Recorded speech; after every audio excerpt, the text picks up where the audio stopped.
اگر آپ ایک نئے گوٹ فارمر ہیں، گوٹ فارمنگ سے ریلیٹڈ ویڈیوز دیکھنا چاہتے ہیں، ایگریکلچر ولیج لائف کی ویڈیوز دیکھنا چاہتے ہیں تو ابھی میرے چینل ولیج ولاگز ود کرامت خان کو سبسکرائب کریں اور ساتھ میں بیل آئیکن کو دبائیں تاکہ آپ کو آنے والی ویڈیوز ملتی رہیں، کیونکہ میں آپ کے لیے agriculture, goat farming, cattle farming, everything about livestock اور ایگریکلچر کے بارے میں ولیج لائف کے اوپر ویڈیوز لے کے آتا رہتا ہوں آپ کے لیے۔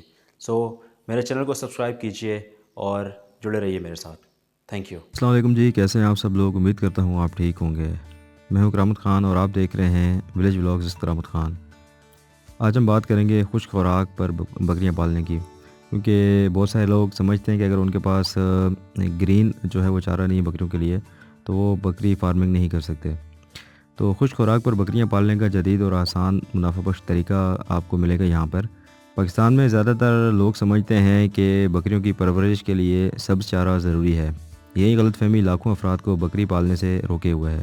حالانکہ دنیا بھر میں جدید فارمرز پر بکریاں مکمل طور پر خشک خوراک پر پالی جا رہی ہیں اور یہی طریقہ زیادہ منافع بخش اور آسان بھی ہے۔ سبز چارہ بمقابلہ خشک چارہ، حقیقت کیا ہے؟ سبز چارہ بظاہر سستا لگتا ہے، مگر اس میں 70% پانی ہوتا ہے، جبکہ اصل غذائی اجزاء ڈرائی میٹر صرف 30% رہ جاتی ہے۔ اس کے برعکس خشک خوراک میں 85% غذائیت ہوتی ہے، جس سے جانور کم مقدار میں کھا کر زیادہ فائدہ اٹھاتا ہے۔ سبز چارے کے جو ہیں 4 نقصان ہیں یہاں پر۔ نمبر 1، زیادہ جگہ اور وقت درکار۔ سبز چارہ اگانے کے لیے زمین، پانی اور محنت درکار ہوتی ہے، جو کہ ایک اضافی خرچ ہے۔ نمبر 2، موسمی اثرات۔ بارش، سردی یا گرمی میں سبز چارہ کم یا مہنگا ہو جاتا ہے۔ نمبر 3، کم ڈرائی میٹر، یعنی کہ بکری جتنا بھی سبز چارہ کھائے اس میں زیادہ تر پانی ہوتا ہے، جو وزن تو بڑھاتا ہے لیکن حقیقی توانائی نہیں دیتا۔ نمبر 4، لگاتار دستیابی ممکن نہیں۔ ہر موسم میں سبز چارہ اگانا ممکن نہیں، جس سے کاروبار میں رکاوٹ آتی ہے۔ خشک خوراک کے فوائد۔ ہمیشہ دستیاب خشک خوراک کو ایک بار خرید کر سال میں اسٹور کیا جا سکتا ہے۔ کم لاگت میں زیادہ فائدہ، کم مقدار میں کھلا کر زیادہ پروٹین، توانائی اور غذائیت حاصل کی جا سکتی ہے۔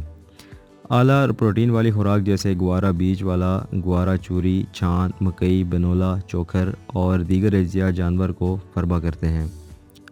چارہ کاٹنے، پانی لگانے اور سنبھالنے کے جھنجھٹ سے چھٹکارا ملتا ہے۔ فارمنگ کے لیے بہترین۔ اگر آپ کاروباری بنیاد پر بکریاں پال رہے ہیں تو خشک خوراک سے فیڈ مینجمنٹ آسان ہو جاتی ہے۔ 100% خشک خوراک پر بکریاں کیسے پالیں؟ اب سوال یہاں پر یہ ہوتا ہے، تو بکریاں قدرتی طور پر ایسی خوراک کھانے کے عادی ہیں جس میں ریشہ، فائبر، توانائی، انرجی اور پروٹین موجود ہو۔ درج ذیل فارمولے سے آپ بکریوں کو مکمل خشک خوراک پر رکھ سکتے ہیں۔ نمبر 1، بنیادی خشک خوراک۔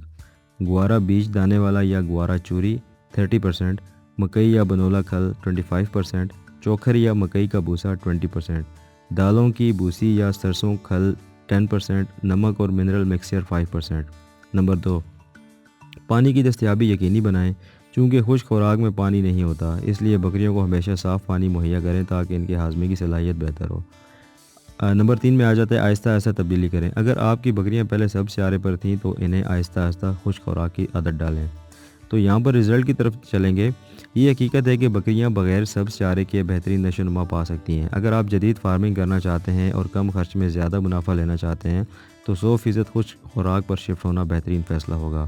تو یہ تھی آج کی ویڈیو۔ ہو سکتا ہے آپ کو یہ میری ویڈیو پسند آئی ہو۔ اگر آپ کو پسند آئی ہے تو دوسروں کے ساتھ شیئر کریں، اور جو بکری فارمنگ میں انٹرسٹڈ ہیں، گوٹ فارمنگ میں، ان کے ساتھ ضرور شیئر کریں تاکہ ان کو آنے والے چیلنجز اور جو بکریوں کی فیڈ مینجمنٹ ہے اس کے بارے میں معلوم ہو سکے۔ اور مزید ایسی ویڈیوز کے لیے چینل کو ضرور سبسکرائب کریں۔ ملتے ہیں اگلی ویڈیو میں، تب تک کے لیے اللہ حافظ۔